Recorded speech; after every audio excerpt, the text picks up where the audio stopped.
Hello students, welcome back to the class. Last class में हम method of obtaining general solution of higher order homogeneous linear ordinary differential equation with constant coefficients के बारे में हमने बात किए थे। बट आज की क्लास में हम होमोजीनियस की जगह पे नॉन होमोजीनियस लेंगे। मतलब method of obtaining general solution of higher order non homogeneous linear ordinary differential equation with constant coefficient के बारे में बात करेंगे। हमने लास्ट क्लास में होमोजीनियस और non homogeneous nth order linear ordinary differential equation में दोनों में डिफरेंस बताया था, उनकी दोनों की डेफिनेशन आपको बताई थी। तो जनरल फॉर्म जो होती है नॉन होमोजीनियस की वो इस टाइप से होती है: P naught D power N Y upon D power X N plus P one D power N minus one Y D power x minus one P two up to P N Y is equal to R of X. ये non homogeneous होती है। अगर ये homogeneous होती यानी कल जो हमने पढ़ा था तो जो ये राइट साइड में आर है ये जीरो होता, बट आज नॉन होमोजीनियस है इसलिए आर को हमें रखेंगे नॉन जीरो के रूप में। तो इसके जो सॉल्यूशन है उसके बारे में हम पढ़ेंगे। जो coefficient P naught P one P N है वो सभी कॉन्स्टेंट्स हैं। इस ऑर्डिनरी डिफरेंशियल इक्वेशन को मैं दोबारा रीराइट कर रहा हूँ, बट रीराइट में अब की बार मैं ऑपरेटर डी का यूज़ करूँगा इसको लिखने के लिए। तो आप डी इज इक्वल टू, जैसा कि मैंने आपको कल बताया था, D is equal to D upon D X होता है। तो D square is equal to D square upon D X square. तो उसी टाइप से तो P naught D power N plus P one D power N minus one P two D power N minus two so on P N into Y is equal to R X. तो यहाँ पे आप देख सकते हैं इस type से ये ऑर्डिनरी डिफरेंशियल इक्वेशन है। तो यहाँ पे जो y के मल्टीप्लाई में है इसको फंक्शन ऑफ d बोलता हूँ मैं, into Y is equal to R of X. तो नॉन होमोजीनियस टाइप की जो ऑर्डिनरी डिफरेंशियल इक्वेशन है इसका जो जनरल सॉल्यूशन है उसके टू पार्ट्स होते हैं। टू पार्ट्स कौन से होते हैं? एक होता है कॉम्प्लीमेंट्री फंक्शन पार्ट, दूसरा है पर्टिकुलर इंटीग्रल पार्ट। तो कॉम्प्लीमेंट्री फंक्शन को सी एफ लिखते हैं, पर्टिकुलर इंटीग्रल को पी आई लिखते हैं। तो ये जो कॉम्प्लीमेंट्री फंक्शन है ये क्या है? Complementary function is solution of capital F D Y is equal to zero part of ordinary differential equation. यानी जो नॉन होमोजीनियस का अगर R X is equal to zero put करके जो होमोजीनियस बना के जिसका जो सॉल्यूशन हम लास्ट क्लास में हम पढ़ रहे थे उसी को हम कॉम्प्लीमेंट्री फंक्शन बोलते हैं। तो कॉम्प्लीमेंट्री फंक्शन तो आप उस टाइप से निकाल देंगे और फिर आप सी एफ की जगह पे आप पुट कर देंगे। फिर आता पर्टिकुलर इंटीग्रल। तो पर्टिकुलर इंटीग्रल कैसे निकालेंगे? आपके पास में F D Y is equal to R of X है, तो वाई इज इक्वल टू आप लिख देंगे R of X upon F D. तो वो आपको ऑब्टेन होगा Y is equal to R of X upon F D. Sorry यहाँ पे डी डी डैश लिखा हुआ है बाई मिस्टेक, बट यहाँ पे सिर्फ एफ ऑफ डी आएगा। तो यहाँ पे आप एफ ऑफ डी लिखिए। तो यहाँ पे एफ ऑफ डी आ गया है, तो यहाँ सिर्फ एफ ऑफ डी आएगा। नाउ मूविंग फॉरवर्ड, तो वही जैसा कि मैंने कहा complementary function is the same solution which we discussed in the homogeneous case, यानी जो लास्ट क्लास में हमने डिस्कस किया था। तो अभी हम पर्टिकुलर इंटीग्रल के बारे में हम डिस्कस करेंगे कैसे उसको निकालते हैं, क्योंकि हम कॉम्प्लीमेंट्री फंक्शन ऑलरेडी निकालना जानते हैं। तो अभी स्टार्ट करते हैं। Method of obtaining particular integral of this homogeneous differential equation F of D Y is equal to R of X. तो आर ऑफ एक्स के अलग अलग टाइप में अलग अलग केस होते हैं। तो अगर केस वाइज में चलता हूँ, फिर हम जनरल भी चलेंगे, R of X general in general लेके कैसे आएगा। तो पहले मैं केस वाइज चलता हूँ। तो मान लो फर्स्ट केस, अगर आर ऑफ एक्स आपको कुछ ई पावर ए x plus b y type में आपको दिखाई दे, a x plus b y type में अगर आपको दिखाई दे, तो पर्टिकुलर इंटीग्रल कितना होगा? E power A x plus b upon f of d. यहाँ पे बी लिखना मैं भूल गया हूँ, तो यहाँ पे अभी लिख दिया हूँ मैं। ए एक्स पी, तो अपॉन एफ ऑफ डी आ गया, ये नीचे आ जाएगा, आर ऑफ एक्स की जगह पे ई पावर ए एक्स प्लस बी है तो एफ डी नीचे आ गया, तो Y of P, Y of P मतलब वाई पर्टिकुलर इंटीग्रल जिसकी हम बात कर रहे हैं। तो ये जस्ट कैसे आएगा, वो आ जाएगा ई पावर, इसका सॉल्यूशन आ जाएगा e power A x plus b upon f of a, ये एफ कैपिटल एफ ही है, यानी आपको डी की जगह पे सिर्फ ए पुट करना है, बट कंडीशन है ये है कि प्रोवाइडेड आपका जो ए है ये आपका नॉट इक्वल टू 0 होना चाहिए। तो आपको एफ ऑफ डी है, इसमें डी की जगह पे ए पुट कर दोगे तो बस ये इसका सॉल्यूशन हो गया पर्टिकुलर इंटीग्रल। कुछ नहीं करना आपको, जस्ट नीचे लेके आना है जो y के साथ में ही जो एफ टी है इसको नीचे लेके आना है आर ऑफ एक्स के, यहाँ नीचे लेके आए आप, तो जस्ट जो ए आपको यहाँ दिखाई दे रहा है इसका रोल है यहाँ पर, तो डी की जगह पे आपको ए रखना है, आपको देखना है एक्स के साथ में ए कौन सा है और वो है आपको डी की जगह पे रखना है। तो ई पावर ए x plus b upon f है इसका सॉल्यूशन हो जाएगा, बट ये सॉल्यूशन तब भी होगा जब F of A not equal to 0 होगा। अगर एफ ऑफ ए 0 हो जाता है तब किस टाइप से सॉल्यूशन होगा, अगर एफ ऑफ ए 0 हो जाएगा तब सॉल्यूशन मान लो आपका ये तो आपका ऑर्डिनरी डिफरेंशियल इक्वेशन है। तो इसमें क्या करते हैं कि अगर एफ ऑफ ए यहाँ पे 0 हो रहा है इसका मतलब ए एक इसका फैक्टर है या फिर सॉल्यूशन है, तो इसका मतलब डी माइनस ए फैक्टर है इस एफ ऑफ डी का।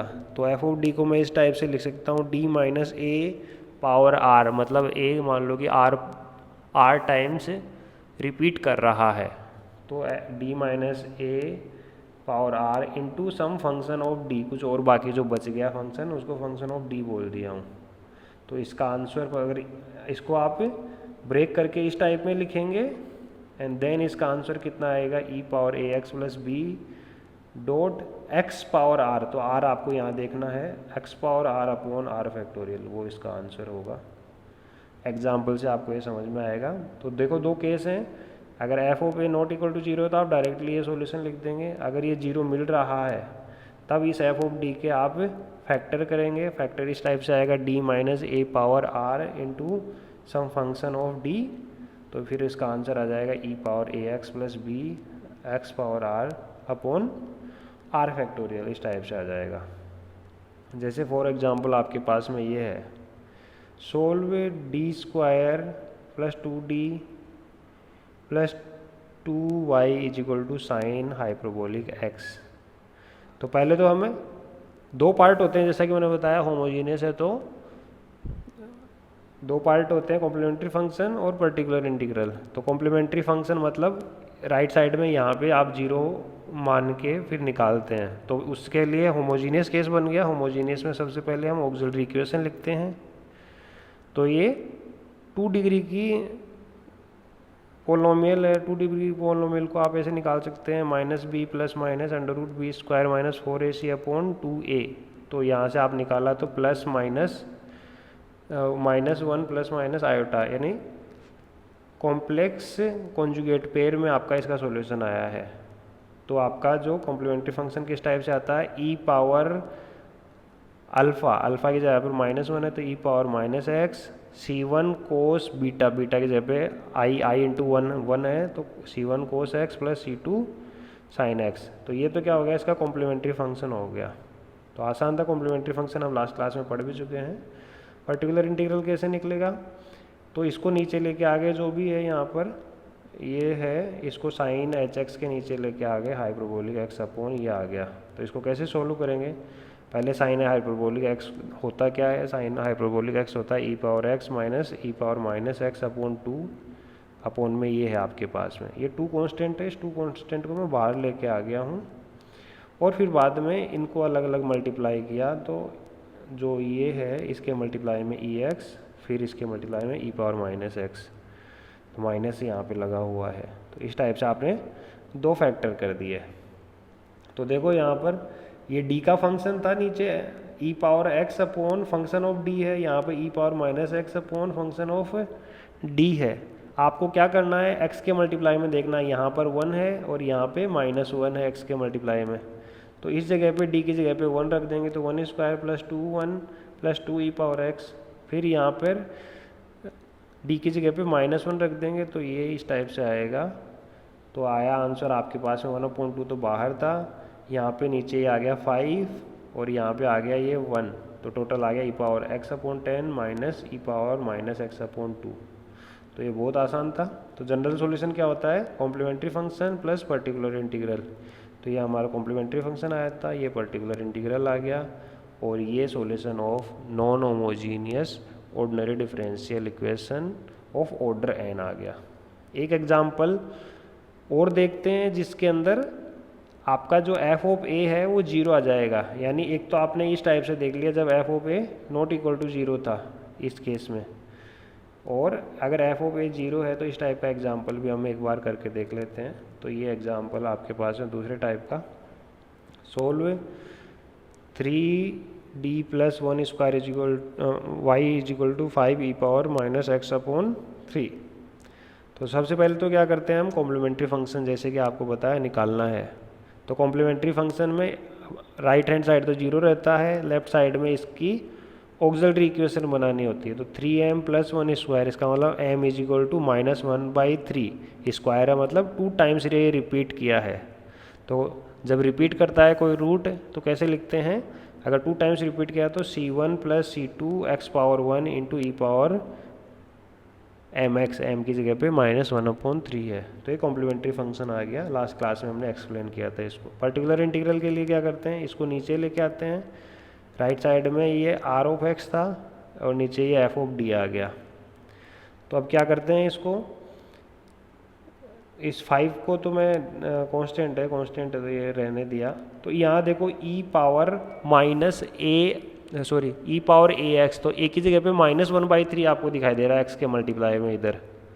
तो नीचे देखना आपको पास में क्या आ रहा है, अगर मैं इसमें से अगर 3 कॉमन ले लेता हूँ तो 3 कॉमन ले लेता हूँ तो बाहर आ जाता है, कितना आ जाता है 9 आ जाता है। तो d + 1/3 स्क्वायर = इस टाइप से आपके पास में बनता है। तो 5/9 को मैं इस तरफ ले लिया, ये e power ax upon f of d बन गया। आप देख सकते हैं d की जगह पे अगर मैं -1/3 रखता हूँ तो 0 आता है नीचे, इसका मतलब f ऑफ a आपका 0 हो रहा है। तो आपको दूसरे जो आपको मेथड बताया उसके अकॉर्डिंग जाना है, और वो मेथड क्या है, अगर ये f ऑफ r है और इसका f ऑफ जो भी है मतलब d - a है, तो d - a का पावर r है, तो आंसर क्या आना चाहिए था x पावर r, यानी r आपके पास में 2 है तो x पावर 2/2 फैक्टोरियल ये आ गया इंटू e पावर ax जो है तो वो है, तो ये आ गया आपके पास में 5/18 x² e पावर -x/3। इसके लिए आपका जो जनरल सॉल्यूशन क्या हो गया, complementary function plus particular integral. तो ये कॉम्प्लीमेंट्री फंक्शन आया था, अभी ये पर्टिकुलर इंटीग्रल आपने निकाला है। नाउ केस 2 पे आते हैं हम। केस 2 में क्या है, अगर जो आपको r ऑफ x है, यानी जो राइट साइड में आपका जो टर्म है वो या तो sin ax + b है या फिर cos ax + b है, यानी साइन या कोस का कोई फंक्शन है, ठीक है। तो पर्टिकुलर इंटीग्रल इसका होगा sin ax + b upon f of d square में आपको देखना है। तो यहाँ क्या हो रहा है, या फिर कोस के अंदर cos ax + b upon f d square, तो जो भी टर्म है वो साइन और कोस उसके अकॉर्डिंगली आपको देखना है। f d स्क्वायर मतलब जो नीचे जो भी फंक्शन था आपका d के अंदर जो भी फंक्शन था उसके अंदर वो वाली टर्म देखनी है जिसमें डी स्क्वायर या फिर डी स्क्वायर का स्क्वायर इस टाइप की टर्म है ना, उनको देखना है। और आपको क्या करना है, उसके अंदर डी स्क्वायर की जगह पे आपको -a² रखना है। तो a कहाँ से मिल रहा है, यहाँ पर x के जो मल्टीप्लाई में ये a है आपके पास में, तो आपको जस्ट क्या रखना है, डी स्क्वायर की जगह पे -a² रखना है और ये इसका सॉल्यूशन हो जाएगा। कोस के केस में कोस अपॉन ये सॉल्यूशन हो जाएगा। बट क्या कंडीशन है, f ऑफ -a² 0 नहीं होना चाहिए। ये तो ये हो गया, अगर 0 हो जाएगा तो क्या करेंगे, अगर ये 0 हो जाता है, f ऑफ -a² अगर 0 हो जाता है तो इसका मतलब आपका f ऑफ d इस टाइप का फंक्शन रहा होगा। डी स्क्वायर प्लस ए स्क्वायर पावर आर, आर मतलब इतनी बार मान लो रिपीट कर रहा होगा, या फिर आर की वैल्यू 1 भी हो सकती है, कितना भी हो सकता है, ठीक है। तो आप चेक कर सकते हैं, देखो डी स्क्वायर की जगह पे अगर मैं ए स्क्वायर लिख दूंगा, यहाँ माइनस ए स्क्वायर लिख दूंगा तो 0 हो जाएगा। तो इसका मतलब ऑब्वियसली ये वाली फॉर्म में ही वो रहा होगा। तो मैं इस वाली फॉर्म को मैं नीचे रखता हूँ। अगर आर इज इक्वल टू 1 है तो मान लो cos a x plus b upon d square plus A square, या फिर साइन है तो sine a x plus b upon d square plus A square. तो इसका सॉल्यूशन आप याद कर सकते हैं, वो आएगा x upon 2a sign a x plus B आएगा, और इसका साइन के केस में minus x upon 2a cos a x plus B, ये आपको रिमेंबर करना है। और अगर डी स्क्वायर प्लस ए स्क्वायर की पावर आर आएगी, मतलब 1 से ज़्यादा आपको आती है, तो अब आपको ये फॉर्मूला आपको याद रखना है, और साइन के केस में ये है, ठीक है। क्या है दोनों फॉर्मूले में, -1 upon R X power are upon 2a power R, R factorial. Sine और कोस में इतना दोनों में सेम है। फिर कोस में कोस है, cos a x plus b plus r into pi upon 2 sine a x plus b plus r into pi upon 2। तो ये आपके पास में इनको आपको याद रखना है। तो कोई भी अगर एग्जाम्पल है तो उसको कैसे सॉल्व करेंगे, तो एग्जाम्पल देख सकते हैं आप। मान लो ये एग्जाम्पल है, आगे साइन का फंक्शन है, तो पहले हम कॉम्प्लीमेंट्री फंक्शन में तो इसकी आपकी ऑक्सिलरी इक्वेशन बनाना पड़ता है, M square minus 3m plus 2। इसके हमने फैक्टर किया तो m12 आया, m2 प्लस 1 आया। तो y complementary function is equal to c1 E power 2x c2 E power x, ये आपको पता है पहले से। पर्टिकुलर इंटीग्रल के लिए साइन 3x प्लस 2 अपॉन मैंने ये कर दिया। तो अब यहाँ पे आप देख सकते हैं a कितना है, जो x के मल्टीप्लाई में, यानी 3 आपका a है यहाँ पर, और नीचे ये है। तो मैंने क्या बताया कि जब भी डी स्क्वायर या डी स्क्वायर के कुछ पावर में है तो उसकी जगह पे आपको माइनस ए स्क्वायर रखना है। तो देखो a अगर 3 है तो 3 स्क्वायर हो गया 9, और उसके आगे माइनस लगाने पे -9 आता है। तो इसका मतलब आपको डी स्क्वायर की जगह पे -9 लिखना है, तो यही लिखना है। डी की जगह पे आपको कुछ नहीं लिखना है, डी स्क्वायर की जगह पे लिखना है। डी का आपको सॉल्यूशन मिलेगा, कैसे मिलेगा देखो, इस टाइप से आया। तो इसको सोल्व किया तो कितना आया, देखो ये -7 है, ये +2 है, तो -7 + 2 -7 आ गया, सॉरी -9 + 2 तो -7 आ गया, -3d, तो मैं माइनस कॉमन लिया तो 3d + 7 आ गया, यहाँ पर आप देख सकते हैं, ठीक है। अब इसमें डी स्क्वायर की टर्म नहीं है, अगर नहीं है तो आपको इसको कोशिश करो कि ये डी स्क्वायर की टर्म बन जाए, क्योंकि आप डी स्क्वायर की जगह पर ही -a स्क्वायर आप पुट कर सकते हैं। इसलिए मैंने क्या किया, इसको ऊपर और नीचे 3d - 7 से रेशनलाइज कर दिया, जो प्लस है। तो ये किस लिए किया, to make denominator as function of D square, हमें इसको फंक्शन ऑफ डी स्क्वायर चाहिए। तो ऊपर 3d - 7 आ गया, नीचे अगर इसका स्क्वायर करेंगे तो 9d स्क्वायर - 49 आपके पास में आता है। नाउ अब दोबारा डी स्क्वायर की जगह पे आप -9 लिखेंगे, तो यहाँ -9 मैंने लिख दिया, तो ये -9 × -9 -72 -49 आ गया -130, तो माइनस माइनस प्लस होके वो 130 प्लस हो गया, 3d - 7 साइन 3x + 2। अब इस d का मतलब क्या है, एक्चुअली d मतलब d/dx ही तो है। तो आप इसको साइन के साथ में मल्टीप्लाई करेंगे, तो इधर देखो पहले 3d को मल्टीप्लाई करूंगा साइन 3x + 2 से। 3d मतलब 3 तो बाहर रह गया, और d मतलब डिफ्रेंशिएशन करना है यहाँ जो भी है, तो साइन का डिफ्रेंशिएशन करेंगे आप, तो कितना आएगा cos 3x + 2, और 3x + 2 का किया तो 3 आया, तो 3 × 3 यहाँ तो आ गया 9। फिर आपको -7 से मल्टीप्लाई करना है साइन 3x + 2 को, तो आपने यहाँ पे डायरेक्ट वैसे ही लिख दिया। तो ये आपका पर्टिकुलर इंटीग्रल आ गया। General solution complementary function particular integral आता है, तो ये आपका आ गया। Next solve d³ - 3d² + 9d - 27 y = e⁻x + cos 3x, इस टाइप से है। तो पहले आप इसकी ऑक्सिलरी इक्वेशन बनाएंगे, ऑक्सिलरी इक्वेशन बना के आप इसका निकालेंगे m = 3 m is equal two plus minus 3 iota. तो आपका कॉम्प्लीमेंट्री फंक्शन क्या जाएगा, c1 ई पावर 3x, और यहाँ पे क्योंकि अल्फ़ा की वैल्यू 0 है तो ई पावर 0 तो 1 हो गया, c2 cos 3x plus c3 sin 3x, ये आपका कॉम्प्लीमेंट्री फंक्शन आ गया। ये हमने कल डिस्कस किया था। पर्टिकुलर इंटीग्रल पे आते हैं, ये हमने पर्टिकुलर इंटीग्रल देखा। तो अब आपको देखना है किस टाइप से आता है। तो ये ई पावर x वाला केस आ गया फर्स्ट में, जो हमने पहले केस में पढ़ लिया है, और ये cos 3x का आया है। तो पहले ई पावर x वाला देख लीजिए आप, यहाँ एक ही जगह पे 1 है, तो इस वाले जब ई पावर ax होता है तो आपको एक कितना है 1 है, तो d की जगह पे आपको 1 रखना है सिर्फ। तो ये ई पावर नीचे आ गया 20, ई पावर x अपॉन 20 है, माइनस 20 आया था, तो माइनस 1/2 ई पावर x। तो इधर वाला तो हो गया। इधर इसका देखो अभी, इस टर्म को, इस टर्म के अगर फैक्टर में करूँ तो ये बनता है आपके पास में शुरू की दो टर्म में से, इनमें से अगर डी स्क्वायर कॉमन लूँगा तो डी -3 आता है, और आगे वाले से अगर मैं 9 कॉमन लेता हूँ तो d -3 आता है। तो d -3 कॉमन लेने पर यहाँ पे d स्क्वायर प्लस 9, तो इसका मतलब ये फैक्टर हो गया इसका cos 3x।